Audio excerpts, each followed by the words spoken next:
Salut à tous, aujourd'hui je vais vous parler de Off-Road. Donc Off-Road, c'est un comics américain, c'est la première création d'auteur de Sean Murphy. Alors Sean Murphy, si vous aimez les comics, vous l'avez peut-être déjà croisé. Il a fait un tabac en 2013 avec Punk Rock Jesus.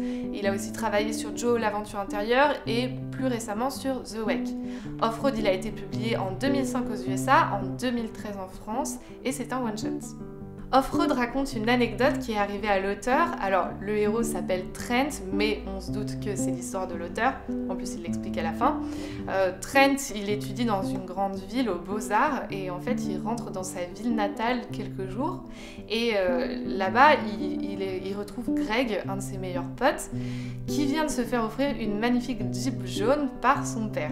Avec leur troisième pote Brad, ils partent dans la forêt faire du tout-terrain comme des dingues et ils se retrouvent coincés en plein milieu d'un étang. Et en fait, tout l'album, ça va être l'histoire de ces trois potes qui vont essayer de dégager leur Jeep de l'étang.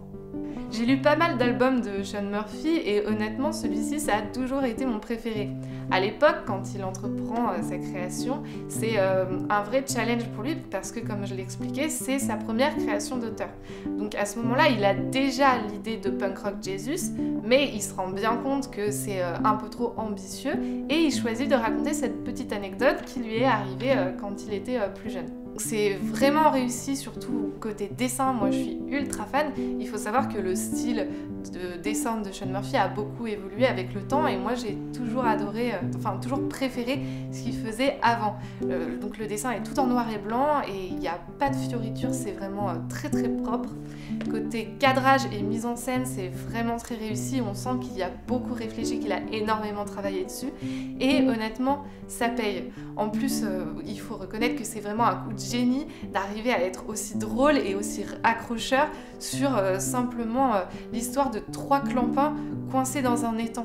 On a vraiment l'impression d'assister à une espèce de caricature de l'Amérique profonde et en plus il faut avouer que les trois potes sont vraiment pas malins de s'être foutus dans une situation pareille et en plus ils s'énervent, ils s'engueulent et nous on rigole parce que c'est vraiment une situation idiote qui pourrait arriver à n'importe qui, il faut l'avouer. Et voilà, de ce côté-là, c'est vraiment drôle. Il faut savoir que les éditeurs français, au départ, ne se sont pas du tout intéressés à Off-Road. Comme je l'ai expliqué au début, Off-Road, il a été publié en 2005. Et en fait, c'est uniquement quand les éditeurs ont décidé de publier Punk Rock Jesus qu'ils ont vu Off-Road et qu'ils se sont dit « Ah, mais tiens, ça aussi, c'est intéressant ». Et je trouve que c'est vraiment un coup de bol pour nous parce que ça aurait été dommage qu'on n'ait pas le droit à cet album-là. Donc si vous aimez la boue et les histoires de potes, foncez.